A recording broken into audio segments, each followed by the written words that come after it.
ধন্যবাদ speaker sir বলার সুযোগ দেওয়ার জন্য। আমি বিরোধী পক্ষের যতজনের বক্তব্য শুনলাম তাদের বক্তব্যের একটা মূল বিষয় দাঁড়িয়েছে চিফ ইলেকশন কমিশনার। এই চিফ ইলেকশন কমিশনারের উপর এদের এত রাগ কেন সেটা কিন্তু কেউ এখনো বলে উঠতে পারেনি।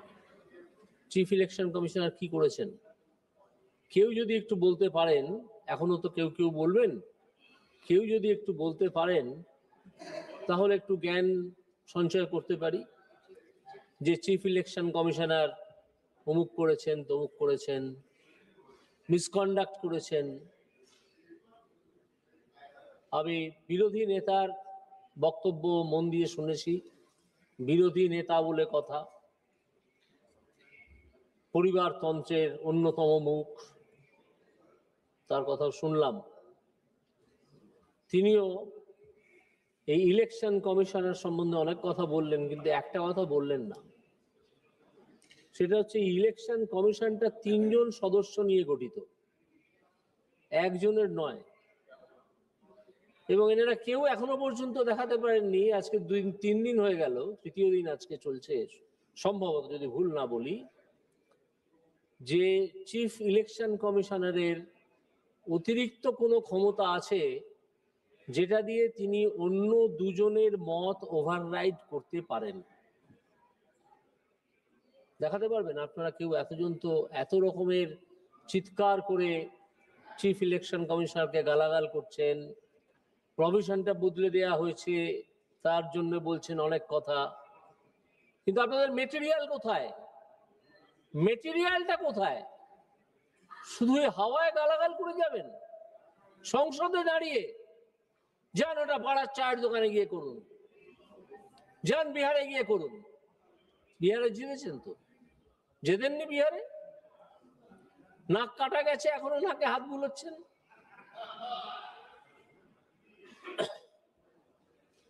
আমি ভাই বোন দুজনের কথাই শুনলাম, তারা মহাকাশ থেকে পিঁপড়ে পর্যন্ত টেনে এনেছেন একটা বিষয়, যে ভোট আছে বলে এইগুলো সব হয়েছিল। কি হয়েছিল না, CSIR হয়েছিল সেই সময়, তার বাবার দাদামশাই নাকি করে গিয়েছিলেন। এইমস হয়েছিল, তার পিতার দাদামশাই করে গিয়েছিলেন। আরো অনেক কিছু হয়েছিল। ভোট ছিল বলে এইগুলো হয়েছিল। যেদিন আচার্য জগদীশ চন্দ্র বোস গাছের প্রাণ নিয়ে পরীক্ষা করেছিলেন বসু বিজ্ঞান মন্দিরে ব্রিটিশ পিরিয়ডে, যেদিন আচার্য জগদীশ চন্দ্র বোস বেতার তরঙ্গ নিয়ে পরীক্ষা দেখিয়েছিলেন প্রেসিডেন্সি কলেজের একটা ঘর থেকে আর একটা ঘর, যার নাম ছিল বেকার হল, এখন যার নাম বেকার হল, সেখানে তখনও ভোট ছিল। আপনার মামার বাড়ির কথাই ধরুন, রাহুল গান্ধীজি, আপনার মামার বাড়ির কথাই ধরুন। ভেনিস চলচ্চিত্র উৎসবের নাম শুনেছেন? আশা করি শুনেছেন। ভেনিস চলচ্চিত্র উৎসব কার সময় শুরু হয়েছিল? আশা করি জানেন, 1932 সালে। কে ক্ষমতায় ছিল? আদ্যন্ত ফ্যাসিস্ট মুসোলিনি। মুসোলিনির সময় একটা পৃথিবী বিখ্যাত কাজ হয়েছিল। তখন কি ভোটাধিকার ছিল ওখানকার লোকেদের? মাল্টিপার্টি ডেমোক্রেসি ছিল। আর একটা উদাহরণ দিই, হিটলারের সময় ফাইনেস্ট সিনথেটিক রাবার আবিষ্কার করা গিয়েছিল কাইজার উইলহেলম II ইনস্টিটিউটে। মাল্টিপার্টি ডেমোক্রেসি ছিল সেই সময়।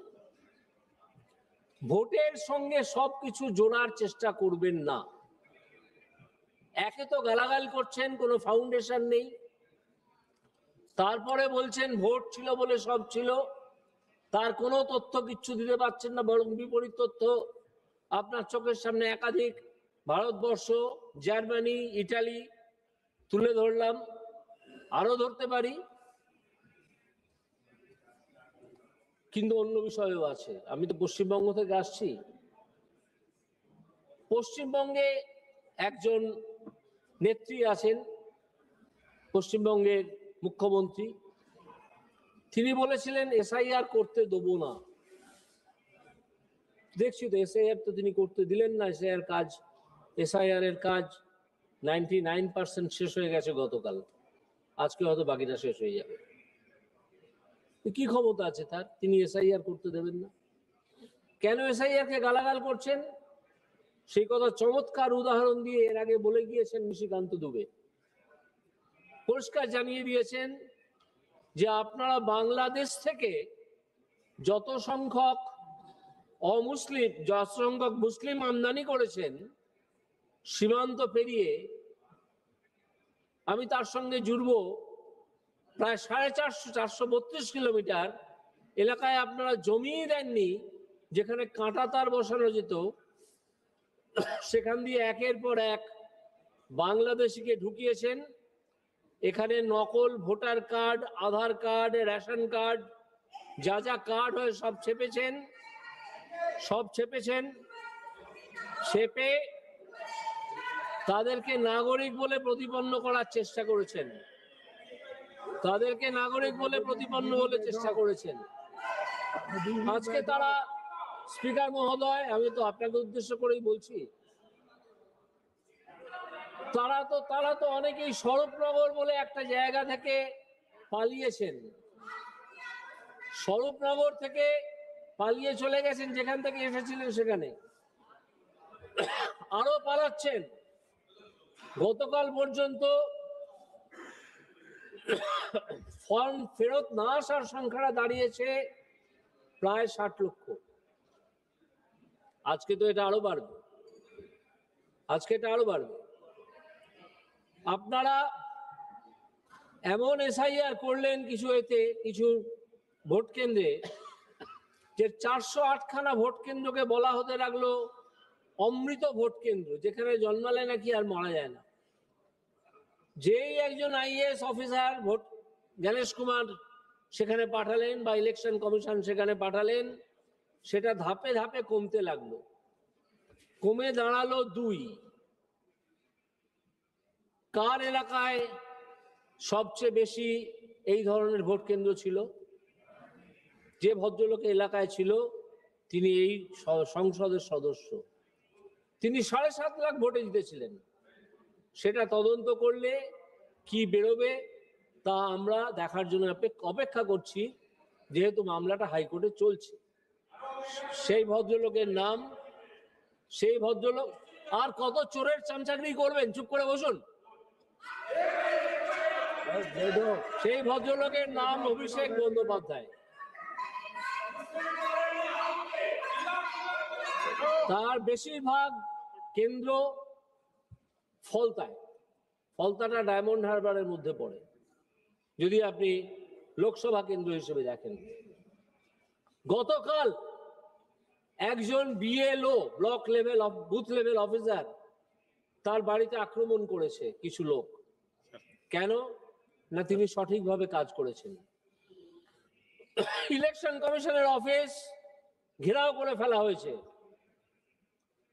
ব্লক লেভেল অফিসারদের অর্গানাইজেশন বলে একটা ভাওতাপূর্ণ অর্গানাইজেশন তৈরি করা হয়েছে, করে ব্লক লেভেল অফিসার নাম দিয়ে একদল পার্টি কর্মীকে পাঠিয়ে দেওয়া হয়েছে ইলেকশন কমিশনের অফিসে। বলুন আমি মিথ্যে কথা বলছি? পারলে বলুন, চেঁচান। যারা মারা গেছেন তারা নিজের কারণে মারা গেছেন, কেউ বিএলও এর কারণে, এসআইআর এর কারণে মারা যাননি। যে যার নিজের কারণে মারা গেছেন।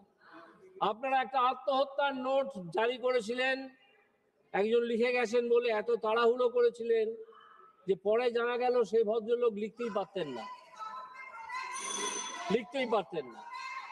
তো এইভাবে আপনারা এসআইআর আটকাচ্ছেন। ফল কি হয়েছে সেটা আপনারা জেনে রাখুন। ফল যেটা হয়েছে সেটা হচ্ছে, গতকাল সুপ্রিম কোর্টে ইলেকশন কমিশনের আইনজীবীকে বলতে বাধ্য করেছেন আপনারা যে আমরা কেন্দ্রীয় বাহিনীর সাহায্য নিতে পারি, এখনো যে কাজ বাকি আছে সেটার জন্য এখনো কিছু কাজ বাকি আছে, সেটা করার জন্য পুলিশকে রিকুইজিশন করে দিতে পারি। এটার জন্য একটু অপেক্ষা করুন। আমাদের দেশে এখন একজন প্রধানমন্ত্রী আছেন, তার নাম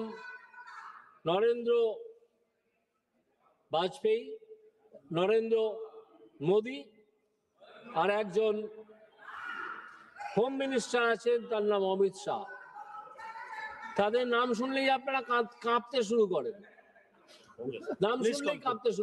Please conclude. তো এই অবস্থায় এসআইআর পশ্চিমবঙ্গে চলছে। আমি এইখানে আবেদন করব যে এই পশ্চিমবঙ্গে এই মুহূর্তে ইলেকশন কমিশনের উচিত কেন্দ্রীয় বাহিনী নামানো, না হলে বাকি কাজটুকু হবে না। Thank you, honorable member. Thank you. Shri